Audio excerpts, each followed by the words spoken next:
Well, Hitesh, episode 2. Welcome back. Looking forward to bringing on some new and exciting guests today.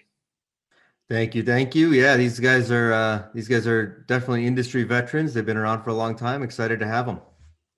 Terrific. Well, listen, can't believe it's March already. You know, what do they say about March? Comes in like a lion, goes out like a lamb, or something like that. This month's definitely going fast. How's your month been so far? Busy? It has been very busy. Feels like everybody is waking up and starting to really run fast again. It's exciting times. Well, that's terrific. So, you know, like every good athlete, when you're preparing for a big game, it takes time, right? You can't just like wake up one day and step into the game and be completely prepared. So for me, the first 2 weeks of March have been, you know, plenty of preparation, 12-ounce curls leading up to St. Patrick's Day, getting myself in game shape for the big event coming up on Wednesday. Yeah, what do you have going on? Usually it's a big deal. How is it looking this year in New Jersey? I guess no parades, but you know that doesn't mean that the beer won't be green and the songs won't be playing. So we'll see how it goes. I'm looking forward to figuring it out. Definitely doing my fair share of preparation. I was going to say, I can imagine that you can create your own parade. Yeah, serpentine parade. But anyway, so you know, by the way, Hitesh, our producer Danielle is traveling the country. I believe she finds herself in the great state of Arizona. So for right now, she's temporarily your neighbor. Hopefully, you know, that leaves it up to us two knuckleheads to get through this episode. So you know, we'll see how this goes. Listen, March in Arizona is a good place to be. The weather's perfect. The spring training baseball's here and live. I got to enjoy a game on Sunday. Got to go watch the Cubs play, and they ended the game at a tie in the middle of the ninth inning for some reason. Go figure. COVID spring training. I think that's. Well, anyway, hey, before we get started with these guests, I wanted to take a second and just say thank you to Ken Senfeld and to Solid for being a guest on episode 1. We are dropping episode 1. If you haven't already seen it, please make sure you visit us on YouTube and check it out. Ken had a lot of good information around the C-band, millimeter wave, what it's like to be an OEM, keeping up with all these different technologies. So once again, thank you. And, you know, if you haven't seen it, check us out on Dishin with DR on YouTube. Episode 2 of Dishin with DR is sponsored by RK Squared. RK Squared is flexible, transparent, on time, and under budget. RK Squared is redefining the in-building space. Let's start this conversation. Hey, Hitesh, so joining us today on episode 2 of Dishin with DR, we have Eric Carey and Tarka from Predictive. Looking forward to engaging in this conversation and learning a lot more about what they do. But before we start, you know, got to give a little bit of my personal history with Eric. First of all, Eric, I hope you're feeling all right today. I understand you got some snow out there. Yeah, we got 2 feet of snow. We got dumped on pretty hard. Well, I'm sorry to hear that, but I'm glad for once the last 2 episodes have been where New Jersey had just recently got dumped on and I was out there shoveling. So happy to share a little bit. I don't want to be selfish. Good. So another memory, Eric, that I have of us, and I'm going to share this because it makes me laugh every time I think about it. So Eric and I were at a team building event one time out in Arizona, and Eric, the night before, we're retiring, you know, to the rooms, and Eric says, "Hey man, I'm going to get up in the morning. You want to go for a jog?" And I'm like, "Yeah, no, I don't think so." He's like, "All right, no problem." So next morning, my phone rings. And it's Eric. And I'm like, "Hey, bud." He's like, you still thinking about going for coffee? I'm like, "Yeah." He's like, "Good. I'm about 2 miles down the road. Come pick me up." So apparently his jog was in one direction and it was not a return trip. So I went down and picked him up and had some coffee. So that's my one of my favorite memories, Eric, of us traveling together. Great. So Hitesh, you want to introduce our next guest with all of his accolades and achievements? Sure. Tarka, I've had the opportunity to know Tarka now for about 7 years or so, I think. We got a chance to meet at a team building event as well, where he got to share some really interesting stories about his past and what he's done and what he's accomplished. More on the predictive side, Tarka's background is engineering and advanced computer science. He's at Brunel and Bath universities. He's founded 5 technology companies over his career. He's the VP of software for Solid, and then he took over as the CTO and co-founder for Predictive. He's got some adventure qualities to him. definitely some really interesting things there that we can dive into a little later, I think. He's got 2 Guinness World Records, which we'll be eager to hear about. And he currently lives in France, which is also why I can't say his last name. So welcome, Tarka. Also, that's massively generous, because that introduction makes me sound like a grown-up and like I know what I'm doing in life, and which is quite clearly not a true statement at all. So I'm going to take it as a win and roll with it. Excellent, excellent. You know, Eric's joining us today from Colorado. Eric went to Utah State University. Who made the tournament. Oh, there you go.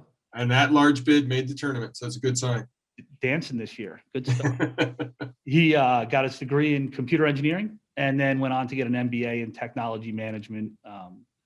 Since then, after that, I guess he worked for 12 years in the computer industry and then slid over to Nextel. I think you'll hear that word Nextel quite a bit as we work through our guest list this year. Slid over to Nextel for a while through the Sprint acquisition, and then to Solid for some time, and then on to Predictive, where Eric is CEO and co-founder. I think that's correct, right, Eric? They tell me I am. I'm not so sure I'm doing it, but yeah, they tell me I am. There you go. Hitesh, you want to tell us a little bit about Predictive, and then we can go ahead and get started? Sure. I can say my little piece about Predictive, but and then I'd like to hear from Eric and Tarka about what about Predictive as well. You know, Predictive has been a really unique approach to the field of AI and IoT device management.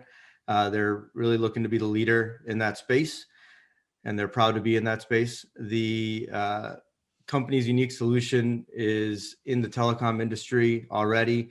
They've got thousands of deployments, devices across the US. So, you know, you can always reach out to them at info@predictivetech.io or visit their website, predictivetech.io, for more information about their company. And then obviously we'll dive into some of the more details of what they do here today. Great. So why don't we start with a pretty simple question? You know, Eric and Tarka, you know, who is Predictive? Who are your customers? You know, how do you engage them? Just tell us from your own point of view, you know, kind of just loosely who is Predictive? So I'll take a swing at that. So Predictive, we got started about a little over 4.5 years ago. We kind of, as mentioned, I've been in the telecom space for quite a while. Tarka and I crossed paths while working at Solid, and it really turned out that we were analyzing the market from a monitoring perspective. Felt like we could bring some new and fresh ideas to the marketplace in the monitoring space. And then with Tarka's background in artificial intelligence and machine learning, we felt like that would be a natural fit for our product. And so in 2016, we fired up the company, and our first release came out in early 2017. We're expecting our 4th release of the product coming here shortly in the spring. And it's been just a wonderful ride. I mean, for myself, you know, I've never been able to, or I had never started a company before from the ground up. So it's been a real learning experience, and we've had a lot of fun along the way. You know, from a customer perspective, we focus a lot on people that are trying to watch over or apply intelligence to their devices of record. So as Hitesh mentioned, we've started in the telecom space and are still very focused in that arena. But with the flexibility and the architecture of our application, it gives us the ability to really be able to monitor just about anything, ranging from, you know, Wi-Fi devices to security cameras to just any kind of digital device. With the advent of IoT devices, I think that's going to bring a whole new wealth of devices that come under management with a Predictive platform as well. So our customers tend to be people that are running NOCs, but not necessarily. The majority of our customers are systems integrators. We've got some other folks in the enterprise space. We've got some carrier activity as well that are doing some monitoring with us, and also some 3POs. So, and now we're starting to see traction in a lot of different areas as well. So we're real pleased with the progress of the company so far. So Eric, what's the most unique type of product that you're monitoring that's out there? That's not in the telecom space? We get tired of talking about telecoms. Yeah, so you've got dash, you got repeaters, you got a lot of the standard stuff, you got some power things, but probably the most unique one is we have a gunshot detection box. So one of our customers came to us as they're looking to do public safety and things that make public places safe, and a unique company has developed a gunshot detection box that basically, when a gunshot goes off, it triggers an alarm, and so that it can be broadcast. And we've interfaced with that device and provide that monitoring to our customers. So Eric, a few things. You mentioned version 4 coming out soon, which is excellent. Congratulations on that achievement. You mentioned that you started your own company with Tarka, and it's been fun. I think that that's evident in the fact that you still have hair and Tarka doesn't have any gray hairs. So great job there, keeping your sanity and all that during the process. And you also said that part of your software is about applying intelligence for your customers. You're going to find very little applying of intelligence on this show. So just buckle up and enjoy the ride. So Tarka, why don't you tell us a little bit about why monitoring is becoming so important and why this, predictive is gaining so much momentum in the space? That's a really good question. I probably suspect Eric would be better equipped to answer that specific question. I mean, at the end of the day, I'm just chained to the desk in the basement by Eric and told to develop software. So I don't know what goes on in the real world above and beyond that. What do you think, Eric? So, one of the things that, Dennis and Hitesh being in this space, I'm sure you guys have a wealth of knowledge in this arena. But, Dennis, when you and I were back at CNS and ESS a long time ago at Nextel, it was a nice to have to be able to get your cell phone to work inside of a building. And if it worked, everybody was like, "Yay, it's exciting, it works." And then you'd walk outside and you'd drop a call and that'd have to get fixed, and neighbor lists and all different kinds of things that are associated to that.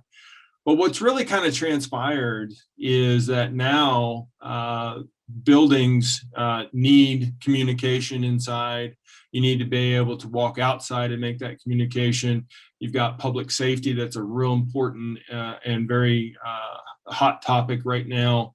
And it's important to be able to make sure that those systems are up and functioning. And when it was a nice to have, it was like, hey, I can call somebody as just a friendly little call. Whereas now it carries the communication that our lives run on, right? You've got data sessions, you've got phone calls, you've got all different kinds of things.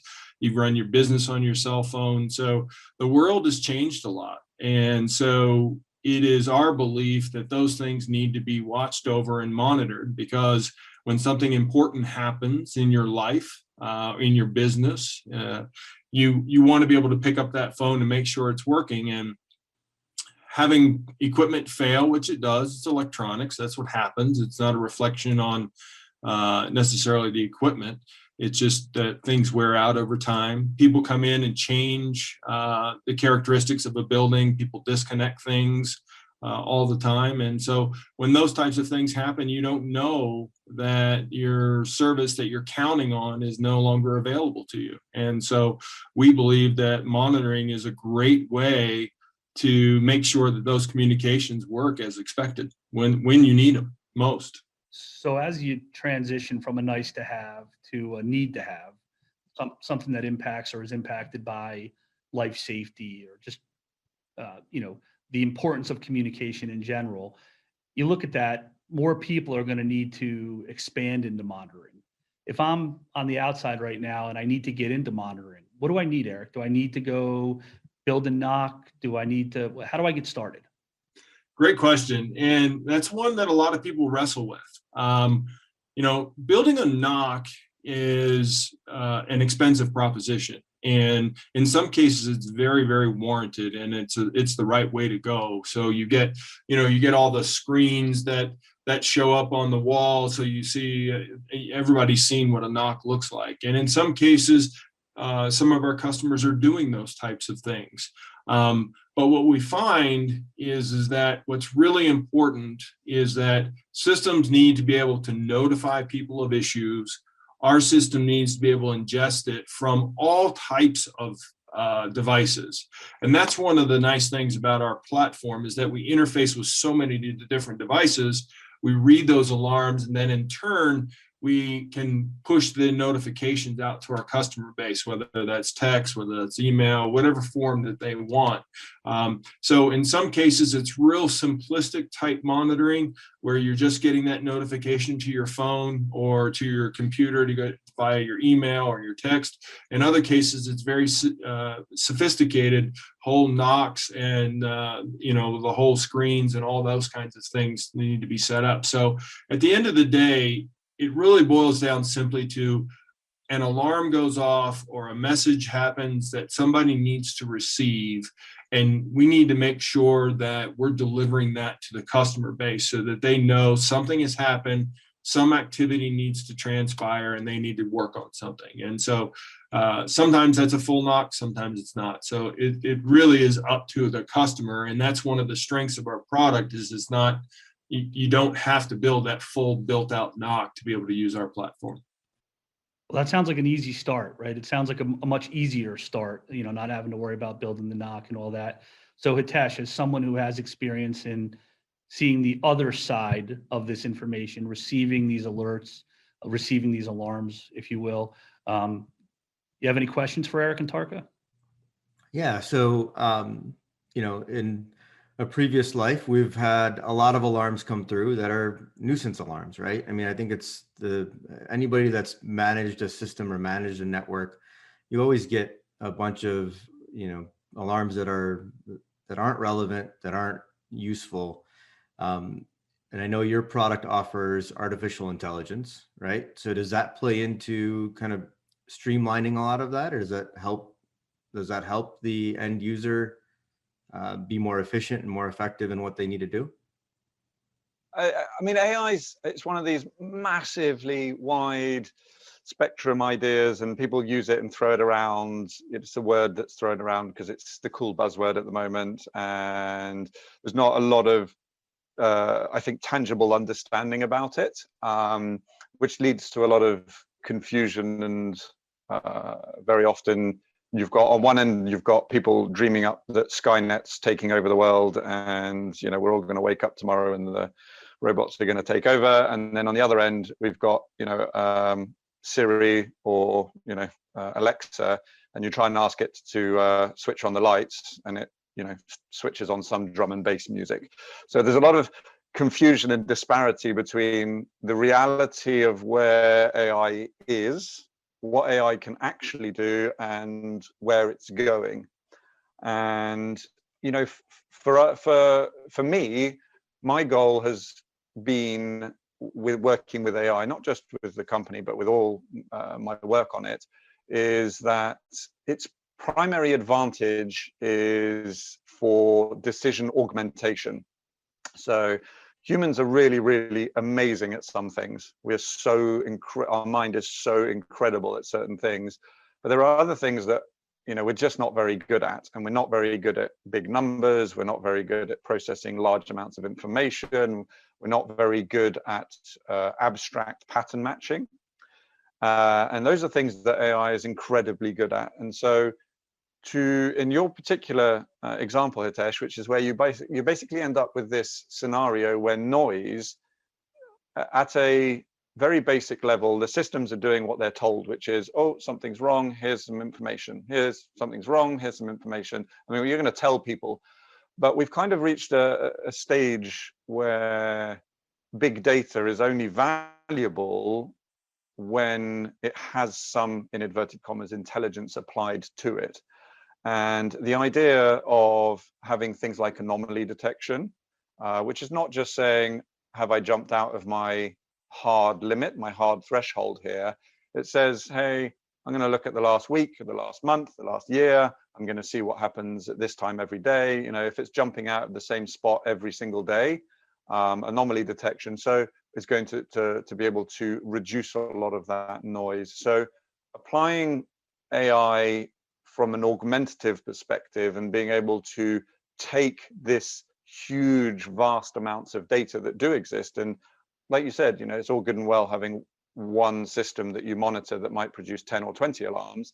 But some of our customers, you know, they have tens of thousands of things that are sending information back, and only one of them needs to alarm every, you know, few minutes in its own little world, and you've got, you know, millions of alarms ending up back in your data center, which no human can realistically deal with. So things like root cause analysis, things like anomaly detection, those are very, very real augmentative AIs that do exist that help filter out the noise so that you just end up with valuable information. So I know Hitesh's that glazed over. You're like, man, I shouldn't have asked him that. no, no, it's actually really interesting, right? Because artificial intelligence, the example I gave you was very basic, was very simple, right? Let's minimize the noise. Let's make it easier for humans to process the data, right? But how is, I know from your standpoint, you have version 3 versus version 4. I know version 4 is a massive upgrade on specifically AI, right? So what are those upgrades that you're coming out with, and how is that going to help the telecom space be able to monitor? That's a really good question. So we basically have, we made a decision a little while ago that there was no Lord of the Rings style AI. There was no one AI to rule them all. So we ended up with this idea that we were going to layer AI and stack it so that one AI controls another. So we ended up with this pyramid design. And what that allows us to do is basically take these bolt-on AIs and stick them inside, and they basically end up being controlled by others. And what that has allowed us to do is take things like natural language. So there's a type of AI processing that you quite often see as NLP, and it's just natural language processing. And its basic job is to try and identify what a human is saying while using natural language, i.e. not pre-designed sentences or pre-designed syntax, but allowing the computer to interpret what a human wants. And so we've worked very, very hard to take that and plug it into all of these subsequent AIs, so that, for example, you can ask the AI for some arbitrary data. So for example, let's say you were plugged into a trash can, which is a very, it works, digital trash cans. The idea is that it tells you when the trash can's full. You don't then have to send people around to empty it unnecessarily. So we ended up with this idea where you can actually, when an issue opens about this trash can, humans are not contextually available of all information. Like I said, then we're not very good at processing large amounts of data. We're very good at kind of jumping between specific points. And so being able to, in a problem, to be able to say, oh, this trash can's full, and then just being able to say, oh, can you show me you know, the collection statistics for the last 6 months? And what actually ends up happening is the natural language has to understand that you've just asked it for collection statistics and for the last 6 months. And then it needs to convert that into a query base that can then go away and get that information. And then it needs to convert that into an appropriate chart and plot it for you. So inside of our collaboration and resolution tool, what we've tried to do is make that very much able to ask questions about things like, you know, can you show me, or can you pull up an RMA form, or hey, can you show me any patterns that exist with this problem relating to any other equipment that I'm monitoring? You know, that might be 10 million data points that it's trying to analyze. Or it might be as simple as, hey, can you pull up my floor plans? Can you can you send me a report tomorrow? So the idea of kind of building this layered approach it's been slow, because it's taken us 5-6 years to get an AI that's capable, without human intervention per se, to be able to output useful information directly to the user. So there are some very advanced use cases, and we have customers that the other day we had a customer that we set up an example for, which was fascinating, and I find it amazing because I really enjoy it. And basically they were working with a 5G millimeter wave, and they needed to be able to shut it down if a human went within proximity of the 5G antenna. So the problem was, it was in a mall, and they didn't want to just use motion sensors, A, because there weren't any motion sensors installed, and B, because things like kids' balloons would switch off the 5G network if they let go of it. So we basically came up with, well, you've already got security cameras, and so if you monitor the security camera and you pass the feed in, we can do facial analysis and tell whether a human is within proximity of the 5G antenna. And then, because you're also controlling the 5G antenna, you can shut it down. But then we came up with a scenario where, when a technician needed to be able to service it, they needed to be able to do either hold up their badge to the camera, and then the camera would check that the badge and the face match, and the system would acknowledge that that's a technician, and it would switch the 5G antenna back on so that they could service it remotely without having to do other stuff. So there's a lot of very cool use cases that our customers come with that we kind of can now facilitate, but it's mostly their ideas. That's incredible. That's really neat. So I think what you're saying, after all of that, I think what you're saying is that monitoring is beyond SNMP traps. Is that a true statement? Yes, and yeah. So SNMP's got really bad name, and I'm a massive culprit for giving it a bad name because I hate it. But in defense, because we're on record here, in defense, it was very, very good, and is very good for what it was invented for, which is, it's a simple network management protocol. It's designed for very, very small bits of information within a closed network to be transmitted from machine to machine. The problem is that people have hijacked the technology to use it for stuff that it was not invented for. And that's a little bit like trying to plow a field with a motorbike or a bicycle. It's just the wrong tool for the job.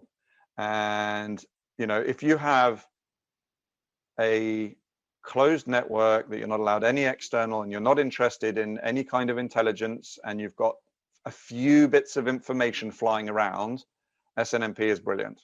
Great. Does a great job.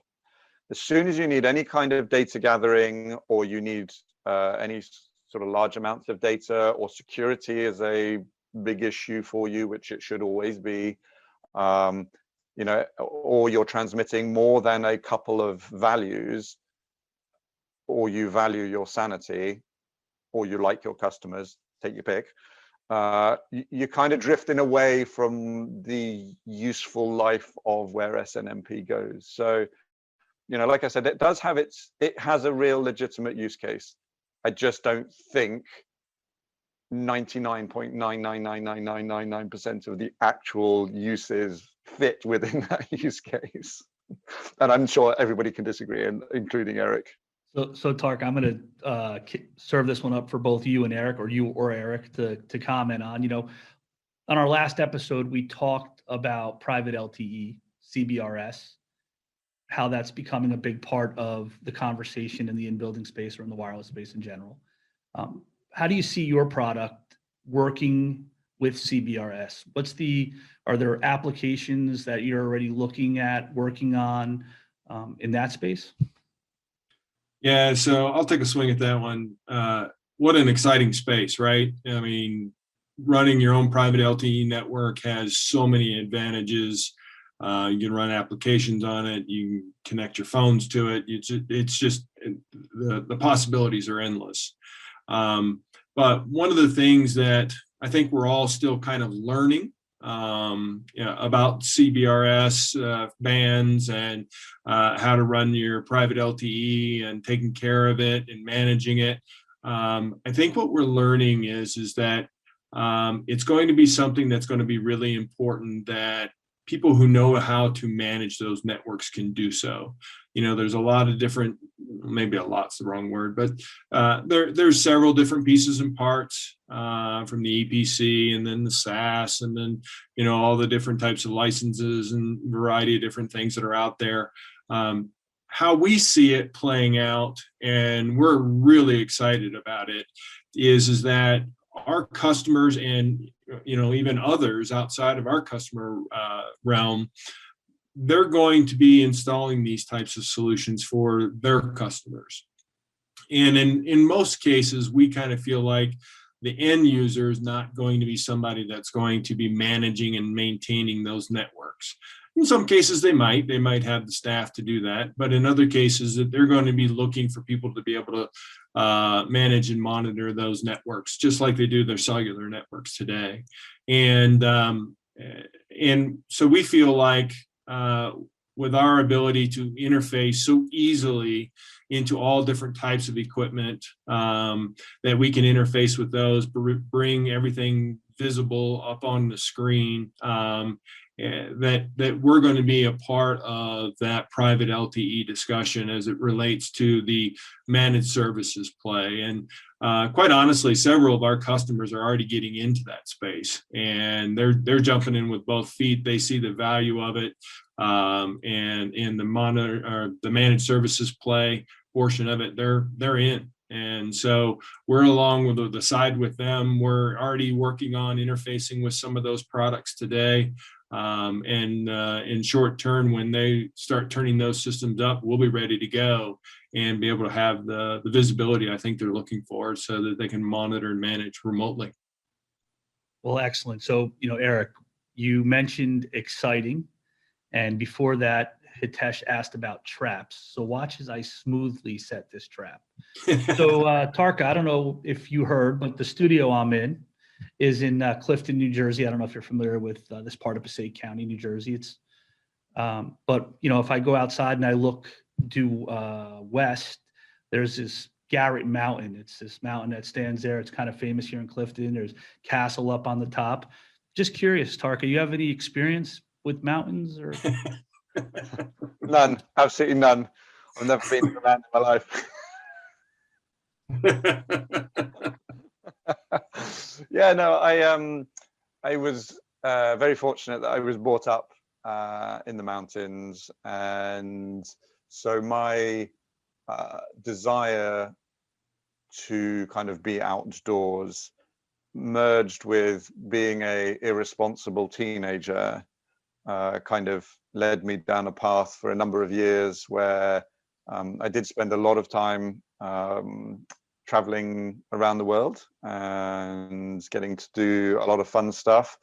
I've had a couple of goes at Everest. I haven't made it to the top. I'm a sucker for wanting to do it without oxygen. Don't ask me why. It just seemed like a fun idea when I came up with it.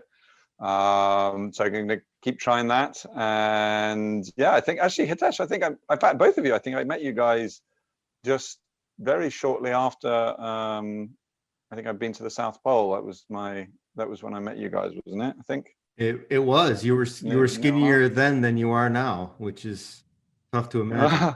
Yeah. Well, that's not difficult. I mean, to be fair, I don't know if that's a statement in relation to how skinny I was or how non-skinny I am now. I'm going to go with the compliment of the fact that I might have been. Take it as a compliment, Tarka. Take it as a compliment. You see why our guest list continues to grow at snail's pace here with Hitesh. No. It's amazing. But to be honest, I think there's some really amazing ways to visit Antarctica. And if you're going to go and do it, and I would highly recommend it once in your life, you go and take a look at it. But I'd recommend you probably do it from a cruise ship or from the comforts of somewhere warm, because it's pretty miserable and long and cold, and I lost a lot of my love for the outdoors for a bit there. So Tarka was on Antarctica for 4 months on the ice sheet. about that after months and months of planning. And it was about the time, because of the opposite hemispheres, it was about the time of Thanksgiving, and I was around a mess of family, and my phone rang, and we were breaking in between meals and shoving food in our face, and I answered the phone, and it was Tarka, and I'm like, wait a minute, you're supposed to be in Antarctica. And he was on a sat phone calling me from Antarctica just to say, how's it going, checking in. He was living on small rations where they eat little sugar pellets just to have enough brain power to get through the day. And we're sitting here gorging ourselves at Thanksgiving. So when he's a little on the modest side, when you talk about some of his exploits, it's quite interesting. So if you have an opportunity to speak to him about it, it's well worth the discussion. Well, listen, I don't need any artificial intelligence to tell me to stay the hell out of Antarctica. I promise. There's none needed whatsoever. We're good. Well, Eric and Tarka, I mean, any last comments? We really appreciate you guys coming on today and talking about Predictive and sharing the new and exciting, opportunities for artificial intelligence to change the way we do, not just wireless, really everything, right? I mean, this is very much an aggregation of information that comes back and is critical as we talk about smart cities and things like this. So we really appreciate you sharing everything with us today, and want to give you an opportunity if you have any kind of last comments you'd like to share. Well, I want to say thanks. It's been great working with you guys over the years, both of you, and continuing to do so with your great new endeavor at RK Squared. You guys are doing a great job, and we really appreciate the opportunity.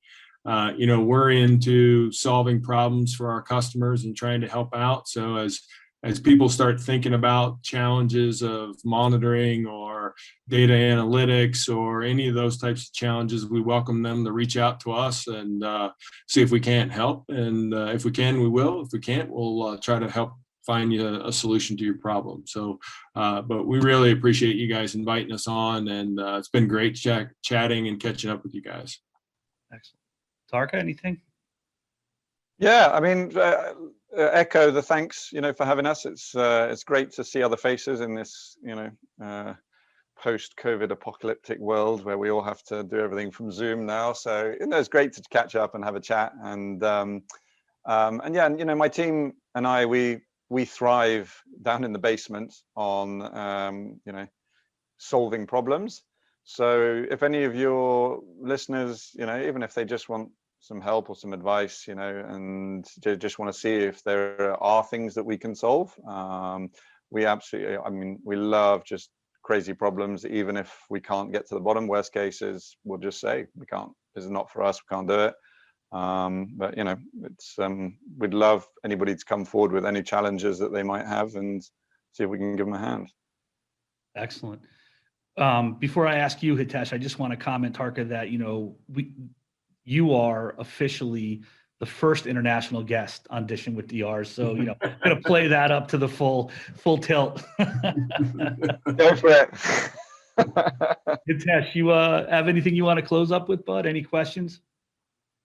No more questions from me. I appreciate you guys jumping on, though. It was great to see your guys' face, and it's been well over a year. So hopefully we'll see you guys soon in live and in person. And I won't be going hiking with you anytime soon, Tarka. So.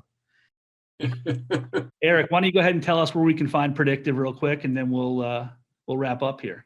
Yeah, it's you can find us at predictivetech.io on the web. And as mentioned earlier, if you want just information, just to reach out to us, you can reach out to info@predictivetech.io, and we would love to engage with anybody that wants to reach out. Well, gentlemen, it's been great having you. Stay safe. And Eric, stay out of the snow, and we'll catch up with you guys soon. Thanks again. Really appreciate your time. Thanks, guys. So episode 2 is in the books here at Dishin with DR. Really appreciate all the insight from Eric and Tarka. If you get a chance to look into Predictive, also if you get a chance to look into some of Tarka's achievements, they're available on the web.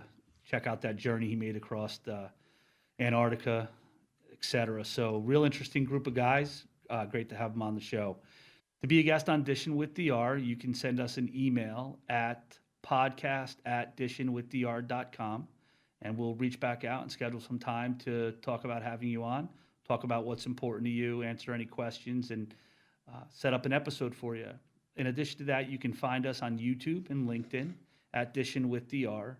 And beyond that, you can listen to our episodes on Apple Podcast, Google Podcast, Spotify, Breaker, Pocket Cast, and Radio Public. Thanks again for tuning in. Look forward to seeing you soon.